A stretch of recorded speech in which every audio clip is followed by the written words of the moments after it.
நல்ல கதைகளை தேர்ந்தெடுத்து நடிக்கலாம் என்று சாந்தி நினைத்தாலும் அவருடைய குடும்ப சூழ்நிலை அதற்கு வாய்ப்பளிக்கவில்லை.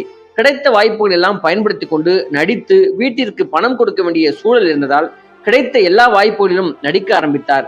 கவர்ச்சி உட்பட தந்தை ஆனந்தன் அவர்களின் உடல்நிலையும் முடியாமல் போக மருத்துவ செலவு, உடன் பிறந்தவர்களின் படிப்பு என மொத்த பொறுப்பும் சாந்தியை துரத்த வேறு வழியின்றி கிடைக்கும் கதாபாத்திரங்கள் எல்லாம் நடிக்கலாம் என்ற முடிவுக்கு உறுதியாக வந்திருக்கிறார்.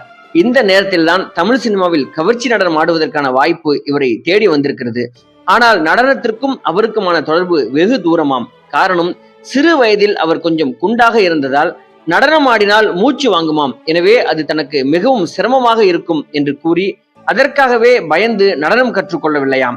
இப்படிப்பட்ட நம்மை பார்த்து நடனமாட கூப்பிடுகிறார்களே, நம்மால் முடியுமா என்று முதலில் யோசித்தவருக்கு குடும்ப சூழ்நிலை கண்முன் வந்து நிற்க கதாநாயகி கனவுதான் நடக்கவில்லை, நடனத்தையாவது முயற்சித்து பார்ப்போம்